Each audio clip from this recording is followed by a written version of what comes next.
다음은 여러분들이 많이 기다리셨어요. 베트남 얘기 좀 해보려고 합니다, 여러분. 나 요즘 베트남 왜 이렇게 밉지? 한때는 내가 되게 베트남을 이뻐했거든요. 박항서 감독하고 그 축구할 때만 하더라도. 근데 내가 베트남하고 태국하고 밤중에 축구하는 걸 왜 생중계로 보면서 내가 그걸 응원을 했겠냐고. 그리고 50 나왔을 때 다 같이 붕괴하고. 음. 아무튼 그랬는데도 불구하고 이 베트남이 우리한테 이제 뒤통수를 깠어요. 근데 이제 이 뒤통수를 깐 데는 사실 우리한테 이제 그 삼성전자나 우리나라 기업들이 꾸준하게 투자를 해줬는데도 불구하고 이제 뽑아 먹을 건 다 뽑아 먹었구나라고 하는 이 일종의 잘못된 생각이 이 배제에 깔린 것 같아요. 이게 뭐냐면 살만해진 거예요. 나라가 가난할 때는 그 위정자들이 부정부패에 대한 생각을 안 했어요. 왜냐면 어차피 벌어먹을 게 없잖아. 워낙 나라가 가난하니까. 그래서 일단 경제 부흥을 시킬 때만 하더라도 얘네들이 그래도 조금은 작은 돈에, 뭐, 굶진 않았을 테니까. 작은 돈에 만족하고, 어? 국가 발전을 위해서 그래도 뭔가 제대로 된 정치와 행정을 하려고 노력을 했었던 것 같은데, 이게 이제 갑자기 남부를 중심으로 한, 호치민시를 중심으로 한, 응우엔 총리와 수상과, 또 하나 누구야, 당서기가 나오게 되기 시작하면서, 이 사람들, 남부 지역 사람들이 권력의 중심을 독차지하기 시작하면서부터 일종의 부정부패가 본격화된 듯한 느낌이 들어요. 그리고 그 틈을 부정부패 전문가 그룹인 일본이 파고들었다라고 봐야 될 것 같습니다. 오늘 얘기는 이제 지하철을 해볼 거예요. 지하철에 관련된 얘기를 해볼 건데, 베트남 같은 경우에 이제 교통 문제가 굉장히 심각합니다. 특히 베트남의 호치민시 같은 경우에는 이제 그 베트남 경제 중심이죠. 네, 우리로 말하면 좀 애매한데 중국으로 말하면 상해 같은 뭐 그런 의미가 있는 도시가 호치민시예요. 그렇기 때문에 굉장히 많은 사람들이 몰려서 다니는데 이 사람들이 주로 이용하는 그 대중교통이 오토바이야, 오토바이. 우리가 뭐 기록영화 같은 데서 많이 봤잖아요. 막 옛날 대우가 거기 진출했을 때 많이 보였는데 아오자이나 뭐 그 공장 노동자들이 막 그 아오자이 입은 아가씨들하고 어울려 아침 되면 도로를 가득 메우는 그 오토바이 행렬을 봤지 않습니까? 네, 그 오토바이가 다 일제였어요, 여러분. 생각해놓고 보고 화가 나네요. 네, 그거 보고 좋아할 일이 아니었는데. 네, 거기에 출근하러 가는 그 수많은 오토바이가 다 일제였습니다. 아니, 오토바이를 일본이 많이 만들었으니까요. 그런 네. 것도 있지 않아요? 아니 그러니까 그만큼 그 베트남 경제 저반에는 일본이 많이 깔려 있었다는 거야. 근데 일본은 경공업 이외에 다른 그 어떤 그 뭐랄까 산업의 어떤 퀄리티를 높일 수 있는 산업, 지금 삼성이 나가서 하고 있는 휴대폰 사업이라든지 뭐 반도체 사업 같은 이런 사업 쪽에 대해서는 아예 베트남에 이식해줄 생각이 없었다는 거지. 그런 와중에 베트남에 본격적인 최대 투자를 하기 시작한 게 한국이어서 지금의 베트남이 된 거예요. 그렇게 되다 보니까 이제 뭐 농촌 지역에서 많은 이 노동자들이 도시로 몰려들었을 거고 그렇게 되다 보니 가장 문제가 생긴 게 교통 문제였다는 거거든. 그래서 호치민시는 2007년도부터 지하철을 놓으려고 말하자면 계획을 세웁니다. 근데 이 당시만 하더라도 그닥 돈이 없었어요. 그래서 이거를 일본하고 같이 ODA, 그러니까 공적 개발 원조를 받아서 하려고 이 사업을 진행을 했습니다. 그러니까 애초에 이제 한 8천억 정도를 들여가지고 지하철 한 30km 구간 정도를 놓는 거를 1차적인 계획을 세운 거예요. 그래서 이거를 본격적으로 하려고 이제 설계를 맡겨 보니까 아마 이 9천억 중에 한 2천억 정도는 베트남이 자체적으로 조달하고 나머지 비용은 이제 일본이 빌려주기거나 이렇게 아예 이제 공짜로 주기로 하고 이걸 시작을 한 건데 자, 이거를 견적을 막상 내보니까 한 8천억 들 줄 알았는데 이게 2조 3천억 정도 든다고 나온 거야. 왜 그랬냐면 베트남의 땅이 굉장히 물러요. 그렇게 되기 때문에 지하철을 파갖고 들어갈 수 있는 구간이 별로 없어. 지하가 너무 물러가지고 지하 구간으로 끌고 갈 수 있는 게 없게 되다 보니까 전체적인 구간의 70% 이상이 지상으로 건설이 돼야 돼요. 이해가 되시죠?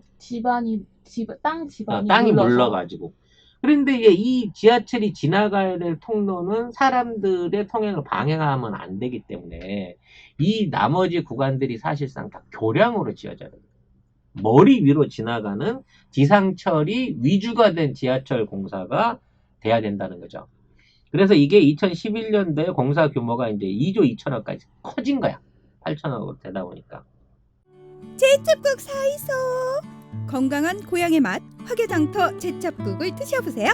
섬진강에서 직접 잡은 활제첩을 가족 같은 넉넉한 인심과 정성으로 조리해서 넉넉한 건더기와 진한 국물 맛을 담았습니다. 010-8560-5265로 전화 주시면 송 작가의 고향 선배인 주인장이 친절하게 안내해 드립니다. 010-8560-5265 500g 2인분 냉동팩 10개를 5만 원에 배송해 드리는데요. 부추와 풋고추를 곁들이시면 더욱 맛이 좋아진답니다. 010-8560-5265 화개장터 제첩 쿡쿡쿡쿡. 문제는 베트남의 국가 재정이 이거를 받쳐줄 만큼 돈이 없었다는 거예요. 이렇게 되다 보니까 이거를 이제 안 해주는 거야, 국가가.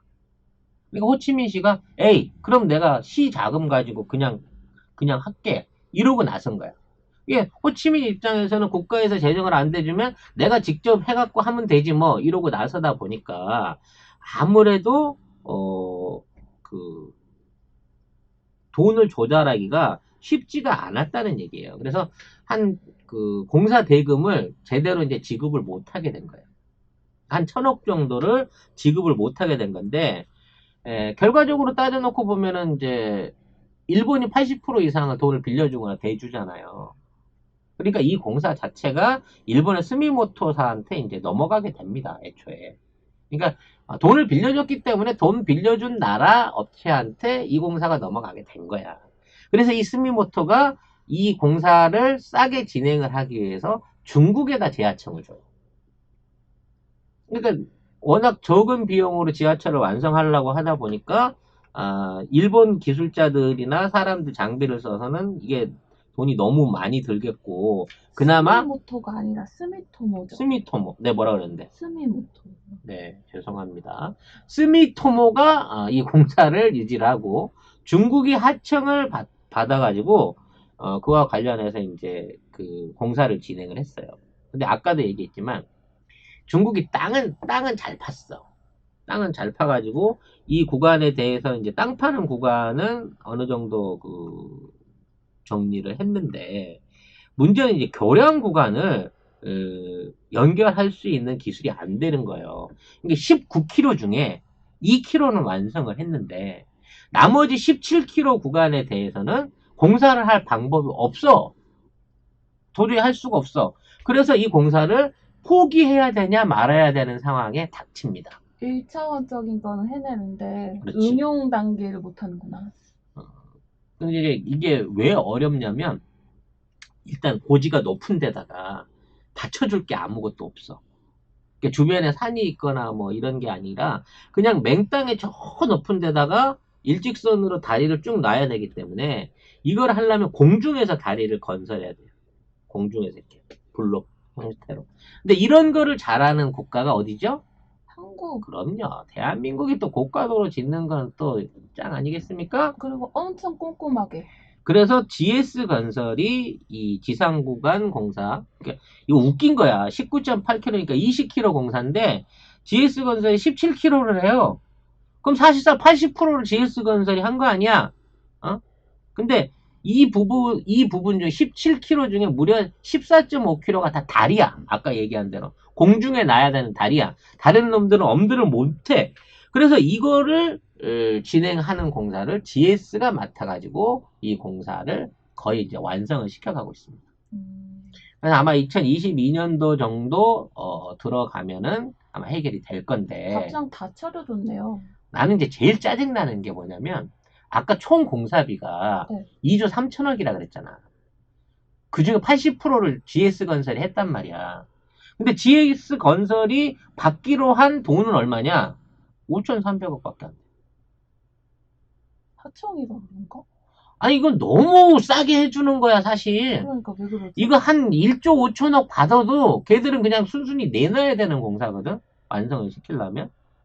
아마 2km 구간 중구가다고 그 일본 애들이 아무리 죽을 쓰고 엎어서 했더라도 난 5천억은 안 들었을 거라고 봐. 그럼 나머지 1조 3천억 공사비 어디 갔냐고. 아, 베트남에서 인마이 포켓 한 거예요? 이거는 베트남하고 일본 시공사가 인마이 포켓 하지 않고서는 도저히 이런 수지가 나오질 않아. 그렇구나. 그리고 이걸 이렇게 헐값에 어려운 걸 해준 난 GS건설이 난 너무 원망스러운 거지. 이렇게 해줌으로 인해 가지고 이 싸가지 없는 것들은 공사를 이제 4호선까지 확장하기로 개발 계획을 확 늘립니다. 이렇게 확 늘리는 과정 중에 뭐가 들어오느냐? 이제 국가가 이제 돈 안 대준다는 걸 깨달았기 때문에 일본의 은행 자금들이 본격적으로 들어오게 되는 계기를 열어줘 버리는 거예요. 일본 은행 자금이요? 그렇죠. 사채가 들어온 거예요. 일본 사채가. 그러게. ODA는 국가 대 국가로 그 일본이 그냥 개발도상국한테 밀어주는 돈이었기 때문에 여기에 들어가는 돈 대줄 때만 하더라도 이건 공적 자금이었단 말이야. 근데 이 사적 자금이 들어오기 시작하면서부터 베트남하는 모든 토목공사에 일종의 비리가 끼기 시작하는 거란 말이죠. 이 비리의 원천이 어떤 기업이었을까요, 여러분? 제가 방송을 통해서 여러 번 말씀을 드렸던 그 기업, 빈그룹이 여기에 끼어들게 되는 겁니다. 결국 일본의 사채하고 빈그룹이 손을 잡고 이 지하철 공사를 비롯한 주변 시설, 뭐 역사, 그러니까 역사 주변에 역세권, 뭐 상업시설 이런 것들을 전부 싹쓸이를 하기 시작하는 거예요. 이 빈그룹이 얼마나 싸가지 없는 그룹인지는 몇 번 말씀을 방송을 통해서 들었어요.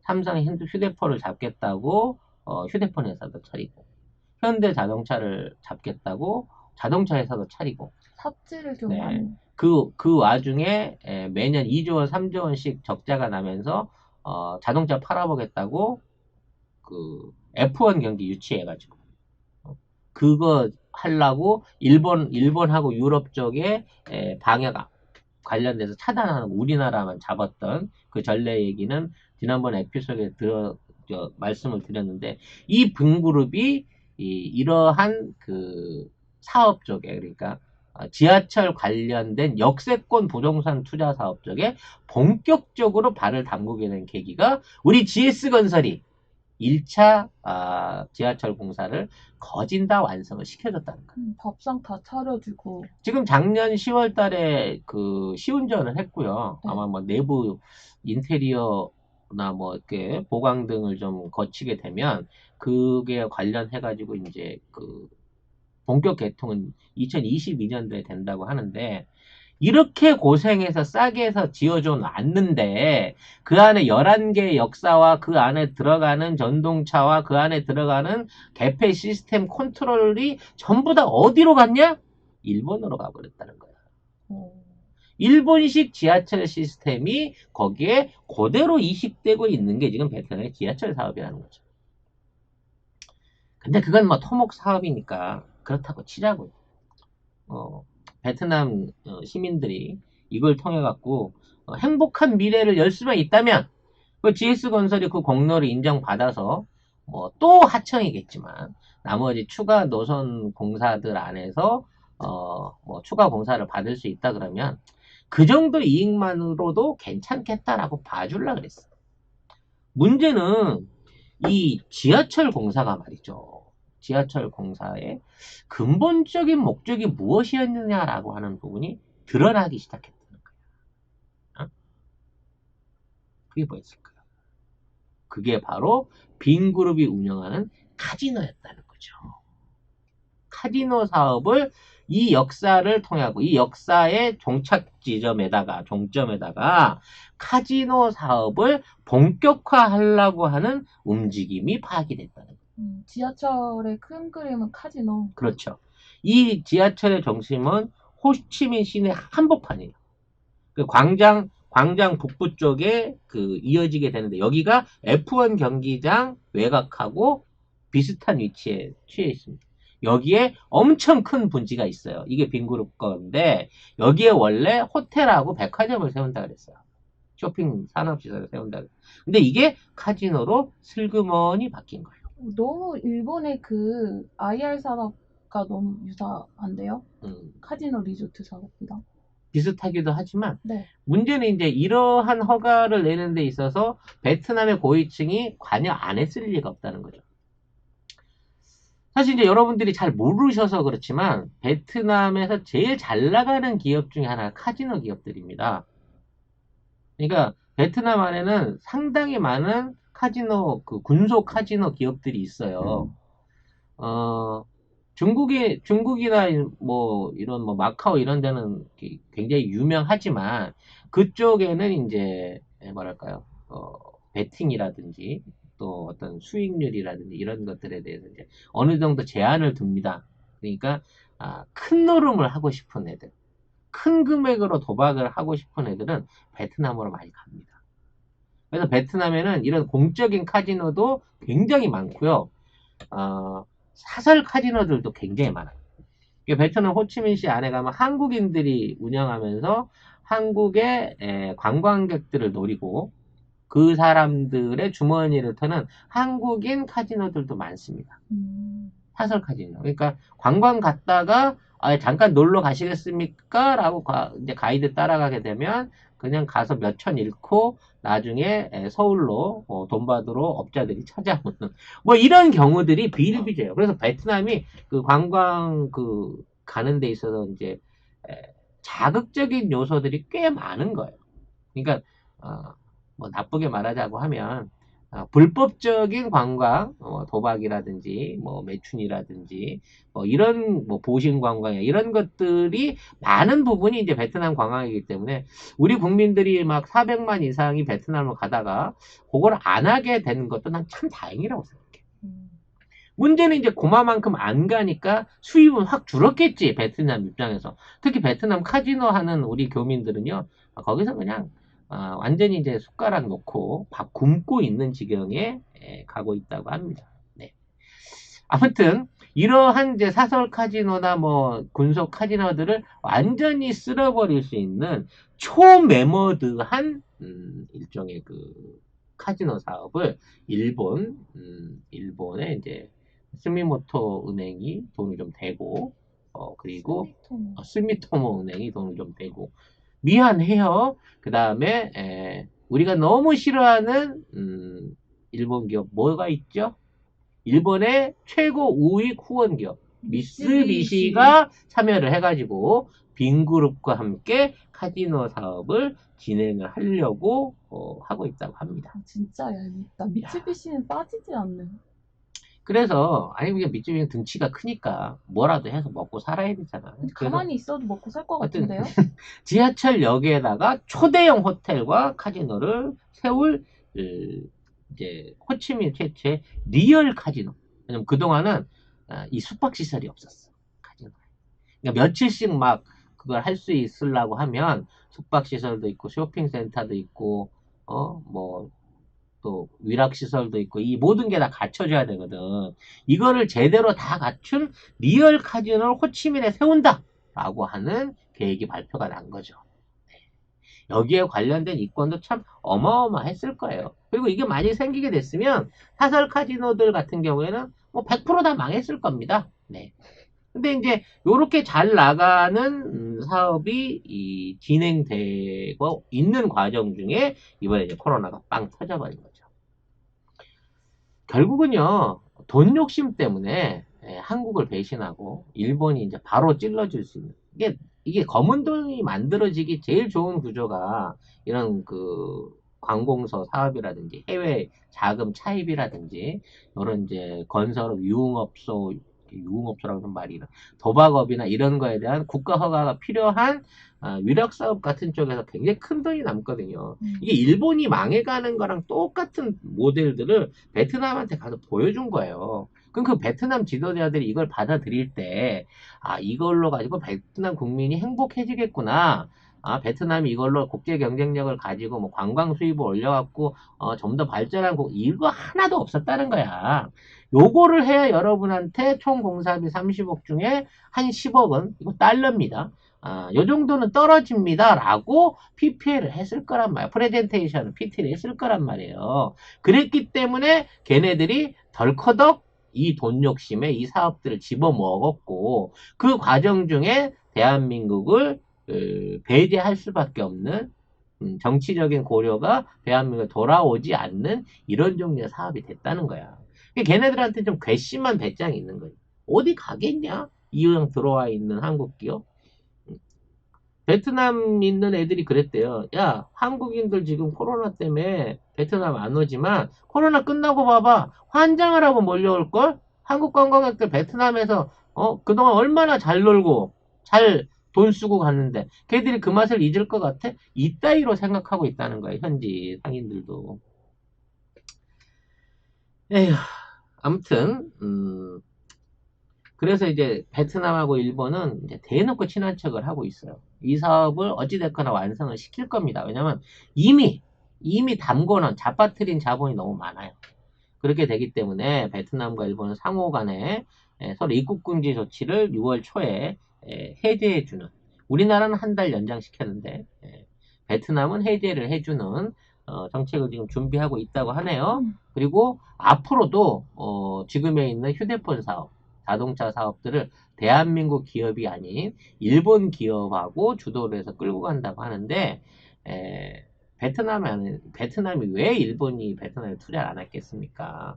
자동차나 전자산업, 뭐 IT 산업을 하려고 하면 기본적인 생산 R&D 베이스하고 이런 부품 소재 사업을 해줄 수 있는 주변 국가가 있든지 아니면 자체적인 생산 능력이 있어야 돼요. 근데 베트남은 그걸 갖추지 않은 상태에서 지금 조립만으로 지금의 어떤 경제 성장을 이뤄낸 거예요. 베트남이 수출하고 있는 비용 많죠. 근데 70% 이상의 부품을 수입해갖고 조립해서 수출하는 거기 때문에 인건비 따먹기 빼고는 외형이 크지 실리가 별로 큰 기업이 아니에요. 그래서 베트남 기업들의 주가 가치가 형편이 없는 겁니다. 삼성 같은데 주가 가치가 큰 이유가 뭡니까? 우리나라 국민은행 이런데 뭐 해외에 있는 자본들이 쏟아져 들어오는 이유가 뭐예요? 1년이면 10조 원, 20조 원을 벌어가지고 그거를 배당으로 다 나눠주잖아요. 한국 주식은 이 지네들이 투자한 초기 비용에 비해서 엄청나게 많은 배당을 줄 수 있는 주식이고 계속 성장하는 주식이에요. 근데 베트남은 그게 없기 때문에 베트남이 저 지랄을 하는 동안 이 자본주의 속성을 잘 모르는 거지. 저 지랄을 하면서 한국을 배제하는 동안 베트남의 주가는 지금 거의 한 6개월 만에 50% 가까이 주저앉아 버렸다는 거예요. 회생을 못할 상황에 있는 거예요. 하지만 이 카지노라도 성공시켜서 이 돈을 빼먹어야 결과적으로 여기 있는 와이를 갖고 내가 은퇴해도 편안하게 살 수 있다는 베트남 정권 관계자들의 이 잘못된 생각 때문에, 정치적 행태 때문에 그동안 잘 성장했던 베트남이 일본한테 물이 들면서 이렇게 박살이 나고 있는 상황으로 간다는 거죠. 롤모델을 잘못 잡았네요. 그러니까 귀가 얇은 거지. 지금 있는 수상도 2년밖에 안 남았고 임기가. 나머지 당서기들도 내가 천년만년 살겠냐? 이 기회에 한번 우리끼리 힘을 모아 크게 몰아보자 라고 하는 것도 있었어요. 송 작가 저 개인도 베트남 빈그룹을 통해 가지고 한국의 뭐 마사회하고 연결해 가지고 뭐 화상 경마장 시스템을 수입하고 싶다라는 제안을 받은 적이 있습니다. 심지어 이제 베트남 안에 투자를 하게 되면 경마장 같은 걸 짓고 뭐 운영권을 주겠다 뭐 이런 사업 계획서를 요구를 받은 적이 있습니다. 네, 송 작가는 하지 않았습니다, 여러분. 네, 애국적이죠, 저. 네. 베트남 같은 국가는 사실상 아까도 말씀드렸다시피 그 생산 기지, R&D 기지가 존재하지 않기 때문에 삼성이나 LG 같은 기업들이 철수를 하게 된다고 치면 걷잡을 수 없이 무너지거든요. 그럼 그 삼성이나 현대 뭐 이런 기업들, LG 같은 기업들을 대체해가지고 미국이나 일본에 있는 기업들이 베트남에 가서 일을 해줄까요? 저는 절대 그럴 리가 없다고 생각합니다. 오히려 일본 비싸더라도 일본 안에다 공장을 세우고 베트남에 있는 노동 인력들을 굉장히 헐값에 수입해가지고 외국인 노동자로 자국 안에서 돌리는 정책을 취하면 취했지 절대 베트남 현재 진출하지 않을 거라는 겁니다. 근데 베트남은 그걸 모르고 있다는 거죠. 이 베트남 관련해서 지금 가장 그 화나는 이 사안 중에 하나가 이제 우리 박항서 감독에 대한 처음입니다. 박항서 감독이 베트남 축구에 기여한 바가 엄청 크죠. 사실 뭐 베트남이 뭐 6, 70년대에는 축구를 좀 했다고 합니다만 그걸 한 3, 40년 동안 완전히 변방에 100위권 밖에 있는 감독이 취임함으로 인해 가지고 지금 그쪽 이제 동아시아, 동남아시아에서는 태국과 함께 그 탑을 다툴 수 있는 그 정도 수준까지 성장을 했어요. 이거는 100% 박항서 감독의 공입니다. 근데 이 박항서 감독에 대한 일종의 이제 경질 내지는 푸대접이 지금 드러나고 있는 거예요. 처음에 우승해갖고 오고 막 4강 가고 이럴 때만 하더라도 국민적 영웅으로 떠받든다고 난리가 났었지 않습니까? 그 뭐 총리가 직접 만나서 뭐 원하는 건 다 해준다고 그랬다는 둥, 뭐 베트남에서 가장 실력 있는 사람 1위가 수상이고 2위가 박항서라는 둥, 뭐 이따위 얘기가 막 돌았었는데 한국하고 관계가 나빠져 버리자마자 박항서 감독한테 월급을 깎아라 이러고 나서고 있다는 거예요. 원래 박항서 감독이 월급 작년이죠. 작년까지 2천만 원 좀 넘는 수준의 월급을 받았다고 알고 있습니다. 근데 세금을 35%를 떼갔기 때문에 실수령액은 한 1,300, 400 정도 수준이었어요. 이 정도면요, 국내 프로팀 코치만큼도 안 되는 연봉이거든요. 맞아요. 그걸 받고 베트남 축구를 그렇게 키워 올려준 겁니다. 그래서 베트남 애들이 이제 재계약을 하는 데 있어서 얼마까지 대접을 할 거냐. 그래서 한 50억은 주겠지, 연봉으로. 히딩크가 2002년도에 그 정도 받았는데, 박항서는 그보다 물가 계산하면 더 받아야 되는 거 아니냐? 라고 생각을 했는데, 끝까지 계약을 하면서 질질 물고 끌고 가면서 계약했던 게 6,500만 원이었습니다. 월급. 근데 그거를 원래로 되돌리라는 거야. 2,900만 원 수준으로 되돌리라는 거야. 너무 비싸게 줬다는 거야. 그러면서 이 박항서 감독하고 같이 일했던 이제 기술위원이 있어요. 위르겐 하인츠게데라고 해가지고 독일 사람인데 이 사람이 이제 먼저 그 베트남에 왔었고 박항서 감독을 전폭적으로 지원을 해가지고 선수 선발이라든지 뭐 훈련에 대한 전폭적인 지원을 해갖고 박항서 감독하고 일종의 이제 합을 이뤄왔던 기술위원장이 있었는데 이 양반을 잘랐습니다. 그리고 그 후임에 일본인 유소년 축구 출신 감독을 거기다 갖다 놓은 거예요. 일본 감독하고 힘을 합쳐갖고 하라는 거죠. 거기가 연봉도 잘 쳐줬다고. 연봉도 박항서 감독의 비준하는 수준을 했다라는 얘기가 있습니다. 공식 발표는 2만 불 정도라고 하는데 실제 2만 불 주고 갔을 리가 없죠. 그리고 얘가 갔다고 하는 것 자체도 일본 스포츠계의 어떤 입김이 이미 통하고 있는 거고 얘랑 일하면 박항서 감독 지금까지 해왔던 만큼 대접 못 받고 권한 행세 못하고 베트남 축구도 성적 못 낼 거라고 저는 단언할 수 있습니다. 네, 뭐 요코하마 감독을 했고 뭐 홍콩이나 이런 데서 유소년 전문적으로 했다. 뭐 캐리어는 솔직히 말해서 박항서 감독보다 나을 수 있죠. 박항서 감독이 그렇게 국내 대표팀 감독을 잠깐 하기는 했었습니다만 그렇게 캐리어가 뛰어난 사람은 아니기 때문에 라고 얘기를 많이 듣고 있습니다. 근데 아무튼 어찌됐거나 일본인 감독을 선임한 거는 박항서 감독한테 그만두라고 하는 일종의 사인이 아닐까라는 생각을 해봅니다. 결국은 축구마저도 일본 애들한테 전부 다 떠맡기겠다라는 게 보이는 거예요.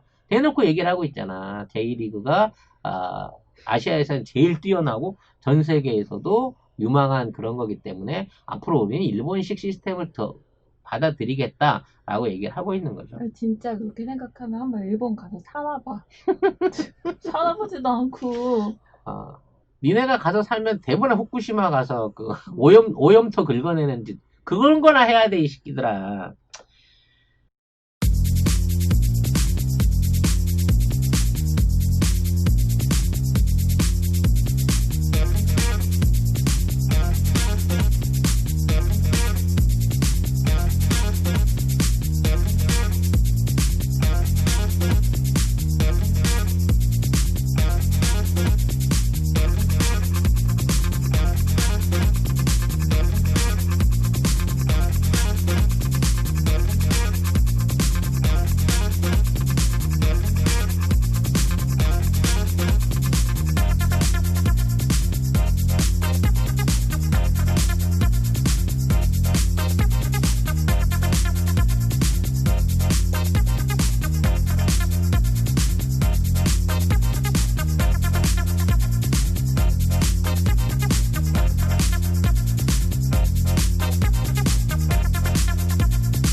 아무튼 그럼에도 불구하고 우리 박항서 감독이 미련이 많으신가 봐요. 네, 대표팀 감독을 그만두고 거기에서 유소년 축구 클럽을 하고 싶다. 뭐 이런 말씀을 하셨다 그러는데, 저는 개인적으로 이제 뭐 그 심정을 이해할 수 있습니다. 모든 걸 버리고 베트남에 뼈를 묻으러 가셨던 분이기 때문에 베트남에 뭔가 좋은 이미지를 남기고 싶어 하시는 그 유정의 미에 대한 생각도 있을 거라고 보고요.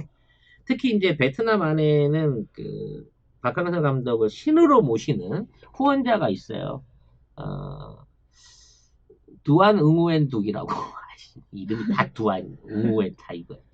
하여튼 그 호앙 아인 질라이라고 하는 그 베트남에서 제일 큰 가구 회사의 회장이 그 박항서 감독의 그 굉장히 큰 후원자입니다. 그래서 축구협회가 월급을 섭섭하게 주면 나머지는 제가 챙겨드리겠습니다. 뭐 이렇게까지 얘기할 정도로 열렬한 후원을 보내줬던 사람이에요. 네. 근데 그 사람도 내가 보기엔 박항서 감독 배신합니다. 왜냐면 우리가 베트남산 그 목재를 비롯한 원목을 비롯한 각종 그 목재 제품에 대해다가 관세를 매기기 시작했거든요. 우리랑 관계가 안 좋아진 거야. 수출입이 원활치 않아 지금 베트남 목재 산업이. 예? 그래서 처음에는 아마 박항서 감독을 CF 감독 내세우면서 어떻게 해갖고 그거 한국에다 좀 지금처럼 잘 팔아 먹어야 되는데, 아시죠? 베트남 안에서 수출되고 있는 목재들 30% 이상이 한국으로 들어온단 말이에요. 도마. 네. 근데 이런 것들이 이제 막혀가기 시작했기 때문에 이 후원자도 배신 때릴 놈입니다. 이놈 믿으면 안 돼요, 감독님. 네. 빨리빨리 정리하시고 국내 들어와서 아니면 동남아시아 다른 국가들 가세요.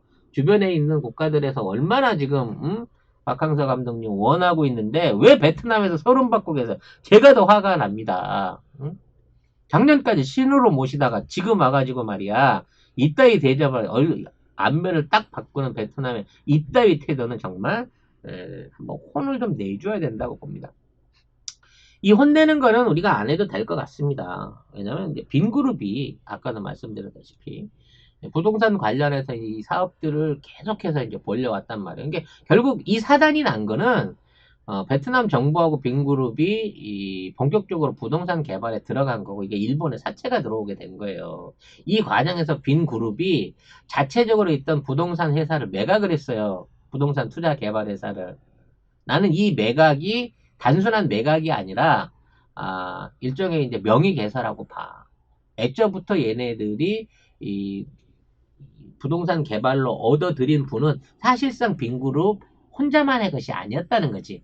빈그룹은 원래 국수 뽑아서 팔던 이런 식품 기업이었으니까.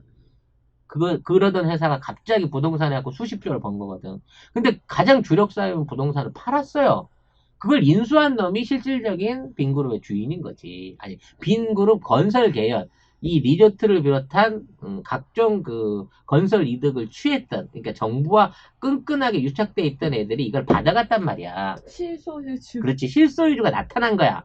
그리고 남은 빈그룹이 쥐고 있는 것들은 아까 말씀드린 되지도 않는 이상한 휴대폰 만드는 빈스마트 휴대폰 회사하고 자동차 회사란 말이야. 매년 2조씩 적자를 내고 있는 이런 회사.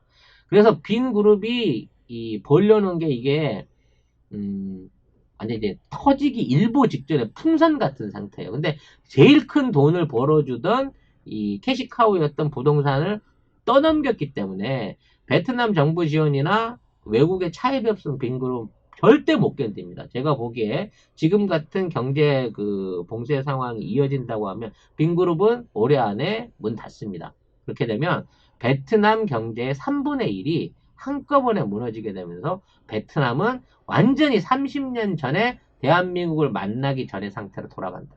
그리고 이 모든 이권은 일본이 다 쥐고 가게 될 거다. 그리고 일본은 베트남을 부흥시키는 게 아니라 더더욱 철저하게 피를 빨아서 뽑아먹을 거다. 왜? 자국이 힘드니까. 베트남에서 피 뽑아서 수혈해야 될 거니까 그렇게 된 결과를 보게 된다고 하면 베트남인들은 대한민국을 배신한 응당의 대가를 조만간 치르게 될 거다라는 게 오늘 방송의 결론이 되겠습니다. 그렇게 개운하지는 않습니다. 베트남이 어떤 안 좋은 그 결말을 보게 되는데요. 이걸 보고 다른 동아시아 주변국들이 좀 깨달았으면 좋겠어요.